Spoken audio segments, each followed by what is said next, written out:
हमारे जिंदगी के एक ही मकसद है, बदला। गोली नहीं मारेंगे, उसकी कह के लेंगे। ये मशहूर डायलॉग है फिल्म गैंग्स ऑफ वासेपुर का। ये लाइन आज मुझे इसलिए याद आ गई क्योंकि बिहार चुनाव में से एक सही और सटीक चाचा भतीजे के रिश्ते पर ये एकदम फिट बैठ रही है। मैं बात कर रहा हूं चिराग पासवान और पशुपति पारस की। सवाल है कि पशुपति पारस इस चुनाव में किससे बदला लेंगे? क्या पशुपति पारस से लालू यादव को फायदा होगा या चिराग पासवान को नुकसान? आखिर क्या है पशुपति पारस का बिहार चुनाव को लेकर के गेम प्लान? आज एक्सप्लेन बाय एबीपी लाइव में चर्चा इसी मुद्दे पर करेंगे। नमस्ते, मैं हूं आयुष कुमार।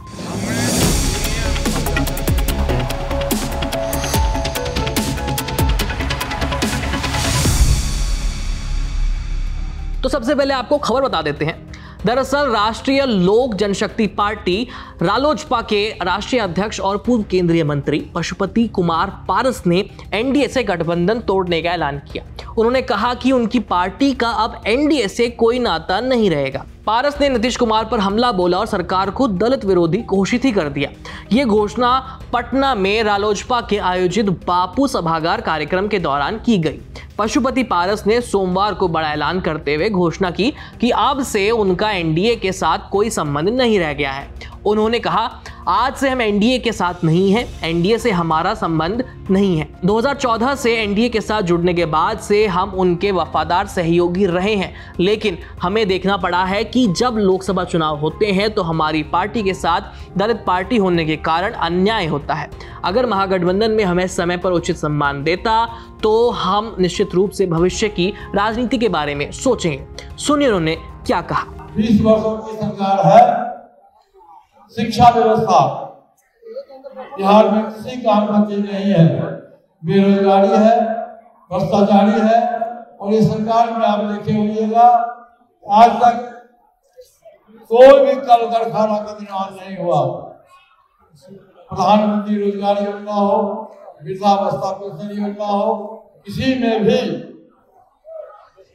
बिना भ्रष्टाचार में कोई काम नहीं होता है। वहीं अब आते हैं अपने सवाल पर। तो पशुपति पारस ने भविष्य की राह को लेकर के अपने पत्ते अभी तक नहीं खोले हैं, लेकिन माना जा रहा है कि वो विपक्षी महागठबंधन के साथ जा सकते हैं। पशुपति पारस रमजान के दौरान बिहार में महागठबंधन की अगुवाई कर रहे आरजेडी के प्रमुख लालू प्रसाद यादव के इफ्तार में भी शामिल हुए थे।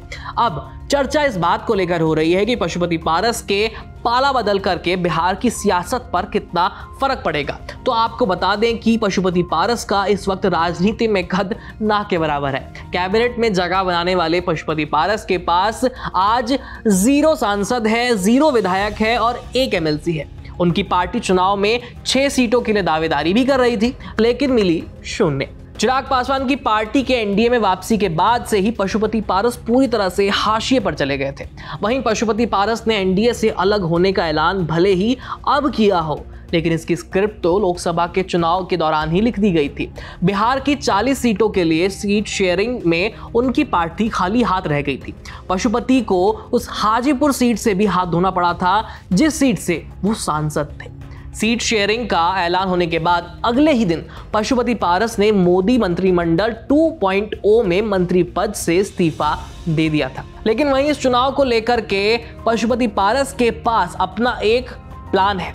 उनके अनुसार अप्रैल के अंत तक बिहार के 38 जिलों में INDIA गठबंधन जो है विपक्ष का, उसको एकजुट होना चाहिए, लोगों से जुड़ना चाहिए और उनके विचार प्रस्तुत करने चाहिए। पार्टी अगस्त तक बिहार के जिलों में अपने संगठन को मजबूत और समर्थकों की समस्याओं का समाधान करने की योजना बना रही है। रालोजपा प्रमुख ने कहा कि अगस्त तक हमारी पार्टी बिहार के जिलों में जाकर गठबंधन को मजबूत करने और समर्थकों की समस्याओं का समाधान करने की योजना बना रही है। निश्चित रूप से एनडीए गठबंधन को हराने के लिए इंडिया गठबंधन को मजबूत करना होगा और सभी छोटी पार्टियों को एक साथ लाना होगा। उन्होंने कहा कि बिहार की जनता बदलाव के मूड में है और दलित समुदाय एनडीए गठबंधन के प्रति गुस्सा दिखा रहा है। लेकिन यहां देखने वाली बात यह है कि आज वो पशुपति पारस जिनके पास कुछ भी नहीं है, क्या वो अपनी बोली गई बड़ी बड़ी बातों पर खरे उतर पाते हैं या फिर औंधे मुंह गिर जाते हैं? खैर, इस पूरी जानकारी को लेकर के आपका क्या सोचना है, अपनी राय हमें कमेंट सेक्शन में लिख भेजिए। ये सारी रोचक जानकारी आपके लिए इकट्ठा की थी हमारी साथी आशीष सिंह ने। मेरा नाम है आयुष। देखते रहिए एबीपी लाइव। धन्यवाद।